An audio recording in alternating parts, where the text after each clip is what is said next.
Hello दोस्तों, welcome to SP classes. SP classes में आपका स्वागत है। Myself Ankit Priyadarshi and today we will start with the current affair series. आज से मैं आप लोगों के लिए करंट अफेयर सीरीज स्टार्ट करने जा रहा हूं, जिसकी शुरुआत 30 मई 2024 से होगी। Without wasting a time, let's start with the topic.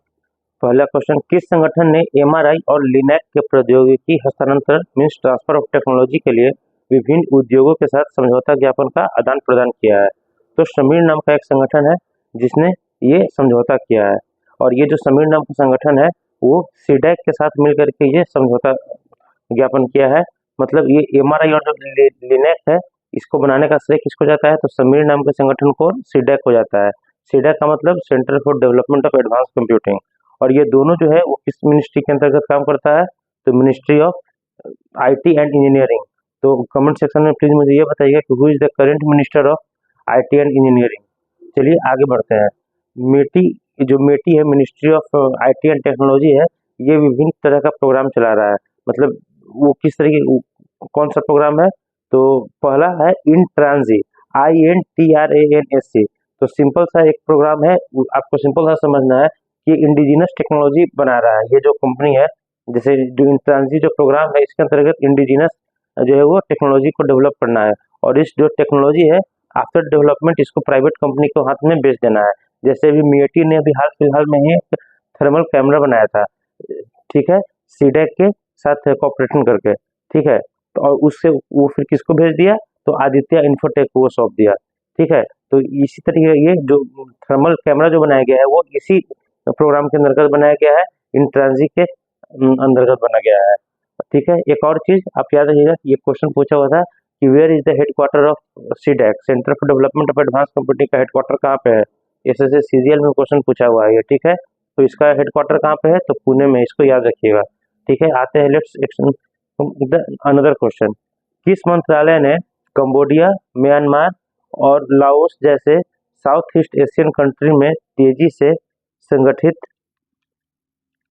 Cyber अपराध से निपटने के लिए एक अंतर मंत्रालयी समिति का गठन किया किया है? मतलब सिंपल सा आपको एक बात समझना है कि साउथ ईस्ट एशियन जो कंट्री है, जैसे कंबोडिया हो गया, म्यांमार हो गया, लाओस हो गया, वियतनाम हो गया, ये सब जो भी कंट्री है, ठीक है ना, वहाँ पे साइबर सिक्योरिटी, स्पेशली जो फाइनेंशियल साइबर सिक्योरिटी का जो मैटर है वो काफी हद तक वो बढ़ा हुआ है। और यहाँ तक कि इंडिया जो है, इंडिया में भी जितना भी फाइनेंशियल साइबर फ्रॉड का जो केस आता है, उसमें जो 45% केसेस है वो यही साउथ ईस्ट एशियन कंट्री से आता है। तो इसीलिए जो भारत का जो गृह मंत्रालय है, ठीक है, वो इन तीनों कंट्री के साथ, कंबोडिया, म्यांमार और लाओस के साथ ये एक समझौता ज्ञापन किया है, जिसके तहत हम लोग स्पेशली साइबर फाइनेंशियल सिक्योरिटी को हम लोग स्ट्रॉन्ग कर सके, ठीक है। अभी हाल फिलहाल का हम आपको घटना बता रहे हैं कि लाओस में भारत से 120-125 लोगों को लेके जाया गया, ये बोल करके कि मैं आपको वहाँ पर एक नौकरी दूंगा, और वहाँ पे ले जाके उनको फोर्सफुली उनसे साइबर क्राइम करवाना स्टार्ट किया, ठीक है। और जब वो फोर्स किए तो उनसे उन्हें बहुत पिटा गया, और ये जो था वो यूएसए के अगेंस्ट में था। तो इसी सब मैटर को लेकर के गृह मंत्रालय सजग हुआ, और इस पे एक गठन मंत्रालय कमेटी का गठन कर दिया। और इस कमेटी का को चेयर कौन करेंगे? तो VSK कौमुदी। इस कमेटी के कौन चेयर करेंगे? तो VSK कौमुदी, ठीक है। अब आइए अगले क्वेश्चन की तरफ। और स्पेशली अब हम आपको कमिटी आया, तो कमिटी से रिलेटेड हम आपको अब 4-5 कमिटी का नाम आपको बताते हैं जो कि एग्जाम में पूछने का ज़्यादा संभावना है।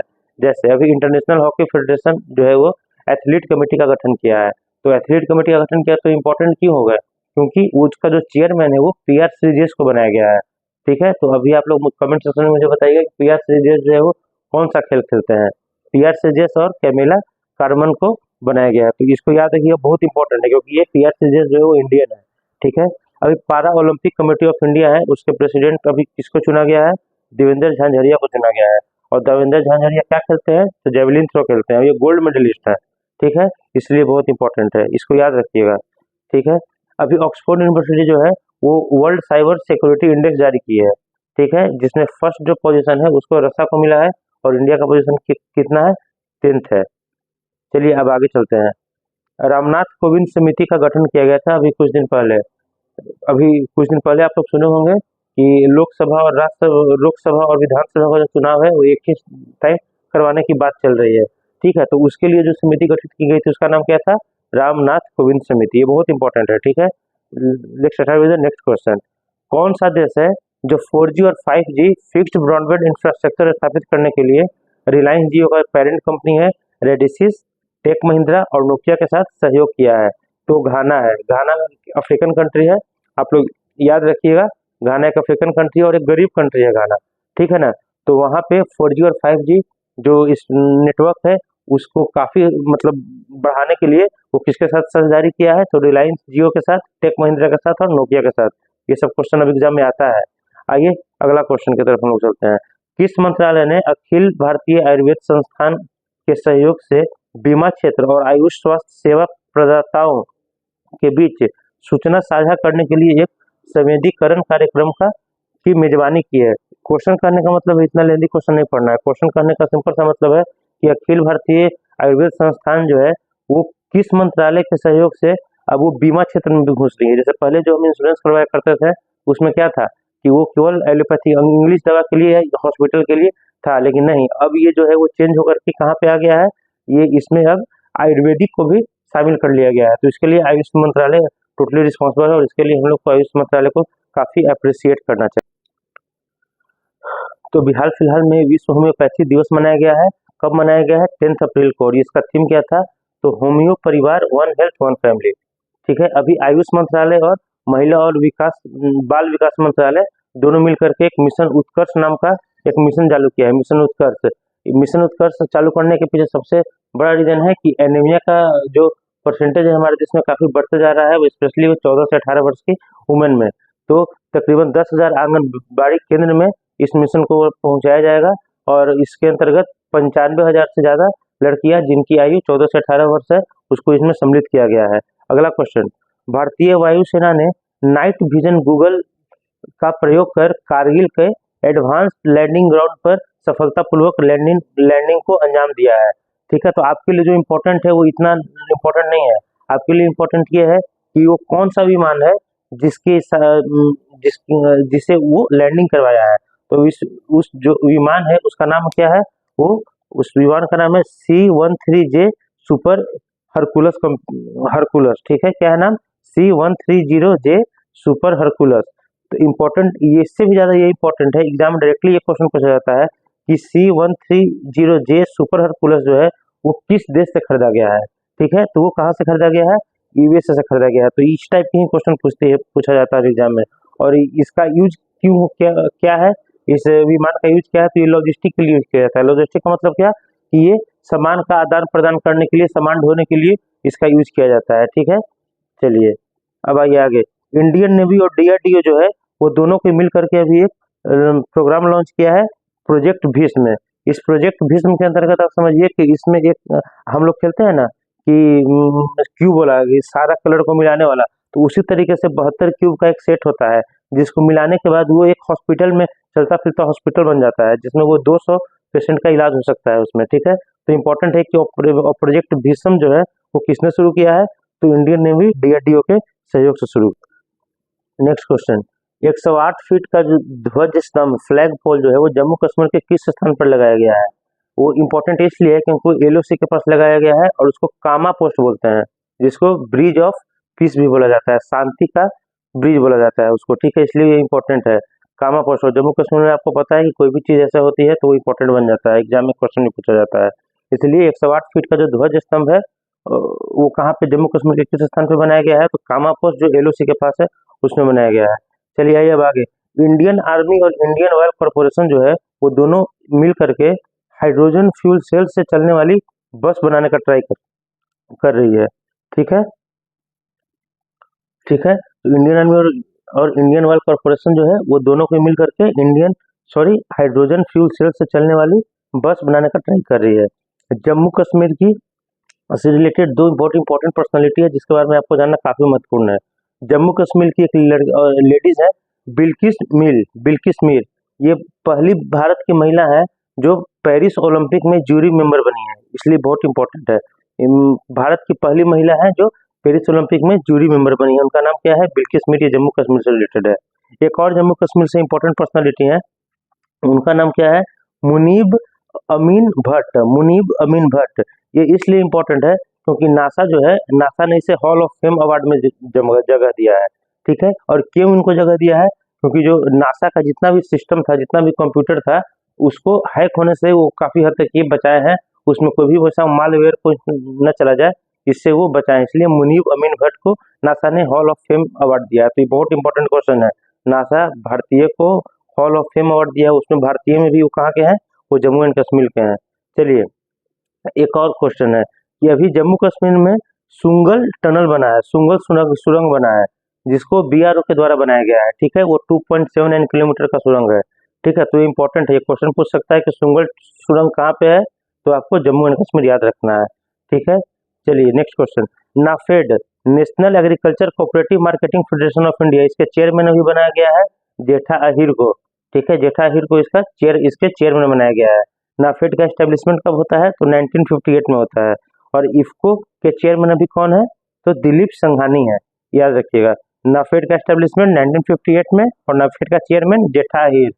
चलिए अगला क्वेश्चन, अच्छा जंपिंग जीन्स आपको के बारे में आप लोगों को पता होगा, ठीक है। बॉटनी में पढ़ना था जंपिंग जीन्स जेनेटिक्स में, ठीक है। तो उसकी जो खोज थे वो कौन थे, बारबरा मैकलिंटॉफ किए थे, ठीक है। बारबरा मैकलिंटॉफ किए थे, ठीक है। तो उन्हीं के नाम पर अभी केरल में एक नया पौधा का प्रजाति खोजा गया है, ठीक है, जिसका नाम रखा गया है एस्टेलेरिया मैकलिंटॉफ, ठीक है। तो याद रखिएगा कि एस्टेलेरिया मैकलिंटॉफ क्या है, तो एक पौधा है जिसका नाम किस पे रखा गया है, तो बारबरा मैकलिंटॉफ पे रखा गया है, जो कौन थी, एक बोटनिस्ट थी। किस देश के राजदूत ने इसरो मुख्यालय का दौरा किया और क्वाड उपग्रह बनाने का प्रस्ताव रखा, ठीक है। तो अभी अमेरिका के जो राजदूत थे वो अभी भारत के इसरो के मुख्यालय में दौरा किए थे और वो क्वाड उपग्रह बनाने का एक प्रस्ताव दिए हैं। तो क्वाड में 4 कंट्री हुआ करते थे, जापान, ऑस्ट्रेलिया, यूएसए और इंडिया। लेकिन जो क्वाड है वो अब बदल गया है स्क्वाड में, ठीक है। तो स्क्वाड में एस जो है इसके जगह पे वहाँ पे फिलीपींस आ गया है। तो स्क्वाड पूछेगा कि स्क्वाड में 5th मेंबर कौन है, क्योंकि क्वाड में जब ऑस्ट्रेलिया जुड़ा था तो लगभग सारे एग्जाम में क्वेश्चन पूछा गया था। तो स्क्वाड में भी फिलीपींस जुड़ा है, तो समझ लीजिए आपके लिए कितना इंपॉर्टेंट है, स्क्वाड में फिलीपींस जुड़ा है। तो Quad plus Philippines equal to squad, आपको याद रखना है, ठीक है। अभी इंडिया जो है वो अमेरिका के साथ एक अभ्यास किया है, तर्कस नामक अभ्यास कोलकाता में किया है, ठीक है। इसके अंतर्गत वो आतंकवाद को रोकने के लिए ये अभ्यास का काम किया गया है, ठीक है। चलिए तो इंडिया और अमेरिका कौन सा अभ्यास किया है, तो तर्कस नामक अभ्यास किया है। किस लिए किया, तो आतंकवाद को रोकने के लिए, और कहाँ किया है, तो कोलकाता में किया है। चलिए अगले क्वेश्चन पे हम लोग आते हैं, लघु द्वीपीय विकासशील देशों पर चौथी अंतर्राष्ट्रीय सम्मेलन SIDS-4 कहाँ हुआ है। मतलब जो छोटे से द्वीप टाइप के जो छोटे छोटे जो देश है ना, एंटागुआ, बरमुडा, ये क्यूबा, ये सब जो छोटा छोटा बहुत छोटा छोटा जो देश है, जिसको देश का भी मतलब वैसा नहीं मिला है दर्जा, लेकिन वो अपने आप को देश मानते हैं। तो ये सारे जो 39 कंट्री हैं वो सब मिल करके एक संगठन बनाया है, लघु द्वीपीय विकासशील देश पर चौथी अंतर्राष्ट्रीय सम्मेलन। इसका कहाँ पे हुआ है, वो एंटीगुआ और बारबुडा की राजधानी सेंट जॉन्स में हुआ है, ठीक है। और ब्रेन लारा कहाँ से थे, यही एंटीगुआ से ब्रेन लारा थे, ठीक है ना। चलिए नेक्स्ट क्वेश्चन, अंतर्राष्ट्रीय अंतर्राष्ट्रीय बीज संघ का एस्टेब्लिशमेंट कब हुआ है, 1924 में हुआ है। तो इसका ये पूछा क्यों जा रहा है, क्योंकि अभी इसका मीटिंग हुआ है 2024 में, रॉटरडैम नीदरलैंड में हुआ है अभी इसका मीटिंग, ठीक है। और अंतर्राष्ट्रीय बीज संघ का हेडक्वार्टर कहाँ पे है, नियोन में है, नियोन शहर स्विट्जरलैंड के नियोन शहर में है, जहाँ पे यूएफा जो है यूरोप का फुटबॉल क्लब है यूएफा, उसी का वो उसका भी वो हेडक्वार्टर है, ठीक है। तो अंतर्राष्ट्रीय बीज संघ का हेडक्वार्टर कहाँ पे है, नियोन में है। और 2024 में इसका मीटिंग कहाँ पे होगा, रॉटरडैम नीदरलैंड में, और एस्टेब्लिशमेंट 1900 रॉटरडैम में और भी कुछ हुआ था, वर्ल्ड हाइड्रोजन समिट भी हुआ है और वर्ल्ड एनर्जी कांग्रेस हुआ है, याद रखिएगा बहुत इंपॉर्टेंट है। वर्ल्ड हाइड्रोजन समिट और वर्ल्ड एनर्जी कांग्रेस अभी कहाँ हुआ है, रॉटरडैम में हुआ है। चलिए नेक्स्ट क्वेश्चन, अडानी पोर्ट ने फिलीपींस में बाटन पोर्ट बनाया है, ठीक है। और केरला में विझिंगम पोर्ट बनाया गया है। यह भारत का पहला ट्रांसशिपमेंट पोर्ट है। विझिंगम पोर्ट कहाँ पे है, केरला में। कौन बनाया है, तो अडानी पोर्ट बनाया है, ठीक है। और ये भारत का पहला ट्रांसशिपमेंट पोर्ट है। और एक और पोर्ट अंडमान और निकोबार में भी बनाया है, वो भी ट्रांसशिपमेंट पोर्ट ही है, गैलेथिया बे। गैलेथिया बे कहाँ पे है, एक पोर्ट है, ठीक है। गैलेथिया बे एक समुद्र नहीं है, गैलेथिया बे एक पोर्ट है, ठीक है, जो कहाँ पे है, अंडमान और निकोबार में। कौन बनवाया है, अडानी पोर्ट बनवाया है। और कैसा पोर्ट है ये, तो ट्रांसशिपमेंट पोर्ट। ट्रांसशिपमेंट पोर्ट का मतलब क्या होता है कि कोई दूसरे जगह से कोई दूसरे कंट्री का शिप आया है और वहाँ का माल यहाँ पे डाला गया, फिर यहाँ से फिर कहीं और गया, इसको हम ट्रांसशिपमेंट पोर्ट बोलते हैं। चलिए नेक्स्ट क्वेश्चन, माउंट एवरेस्ट पर चढ़ने वाली नीसी जनजाति की पहली महिला कौन है? सबसे पहला यह है कि नीसी जनजाति कहाँ की जनजाति है, तो अरुणाचल प्रदेश की राजधानी है, सॉरी अरुणाचल प्रदेश की जनजाति है। तो उनका नाम क्या है, तो कबाक यानो, कबाक यानो, क्या नाम है, कबाक यानो। चलिए अब अरुणाचल प्रदेश की कुछ हम जनजाति का चर्चा करते हैं। तो आदि जनजाति जिसको अभोर बोलते हैं, मिसमी अपनतिया ट्राइब, ठीक है। नीसी जनजाति का एक फेस्टिवल है लोंगोटे फेस्टिवल, लोंगोटे फेस्टिवल याद रखिएगा, एसएससी सीजीएल और सीजीएल में ये सब क्वेश्चन काफी पूछे जाते हैं। तो नीसी जनजाति का एक फेस्टिवल है लोंगोटे फेस्टिवल, कंफर्म आप इसको याद रखिए, ये सब क्वेश्चन एग्जाम में पूछे जाते हैं, ठीक है। और अभी ये नीसी जनजाति की ही पहली महिला है कबाक यानो, तो ये क्वेश्चन इंपॉर्टेंट आपका हो जाता है कि लोंगोटे फेस्टिवल कौन सा जनजाति मनाता है। चलिए नेक्स्ट क्वेश्चन, सतलज जल विद्युत निगम, इसके चेयरमैन कौन है, तो अजय कुमार शर्मा है इसके चेयरमैन। तो ये पढ़ने का जरूरत क्यों है, चेयरमैन सबका है, लेकिन इसका इसलिए जरूरत है क्योंकि ये आईआईटी पटना के साथ मिलकर एक पार्टनरशिप किया है जिसको 3D एडवांस टनल मॉडल बनाने के लिए, ठीक है। इसलिए बिहार के सारे एग्जाम के लिए इंपॉर्टेंट हो जाता है कि सतलज जल निगम विद्युत निगम और आईआईटी पटना मिलकर क्या किया है, तो 3D एडवांस टनल मॉडल बनाया है, ठीक है। भारत का पहला multipurpose green hydrogen project Nathpa Jhansi में शुरू किया गया, ये भी सतलज जल विद्युत निगम के द्वारा ही शुरू किया गया है, ठीक है। चलिए नेक्स्ट क्वेश्चन, भारत की मिक्स्ड 4x400 रिले टीम ने एशियन रिले चैंपियनशिप 2024 के पहले संस्करण में स्वर्ण पदक जीता है, जिसका आयोजन कहाँ किया गया है, तो बैंकॉक के थाईलैंड में। और आप हमें ये बताइए कि उसका करेंसी कहाँ है, क्योंकि कल हमने आपको करेंसी इसका बताया था, ठीक है। भारत की मिक्स्ड 4x400 रिले टीम में एशियन रिले चैंपियनशिप 2024 के पहले संस्करण में स्वर्ण पदक जीता है, जिसका आयोजन बैंकॉक में हुआ है। एशियन रिले चैंपियनशिप 2024 बैंकॉक में उसका। दीपा कर्माकर त्रिपुरा की है जो जिम्नास्ट है, उसको गोल्ड मेडल मिला है, कहाँ पे मिला है, तो एशियन चैंपियनशिप में, ठीक है। तो एशियन चैंपियनशिप अभी कहाँ पे हुआ है, तो उज्बेकिस्तान की राजधानी ताशकंद में, तो उसको याद रखिएगा। जापान का डिप्लोमेटिक पॉलिसी बुक को क्या बोलते हैं, तो ब्लू बुक बोलते हैं, इसको भी याद रखिएगा, ठीक है। और 31 मई को कौन सा दिवस मनाया जाता है, ये आप मुझे कमेंट सेक्शन में बताइए। चलिए ये लगभग 30 मई का सारा करंट अफेयर मैं आपको बता दिया हूँ, इससे ज़्यादा कुछ पढ़ने की जरूरत नहीं है, ठीक है। और कल मैं आता हूँ 31 मई का करंट अफेयर के साथ। गुड बाय और take care of your health.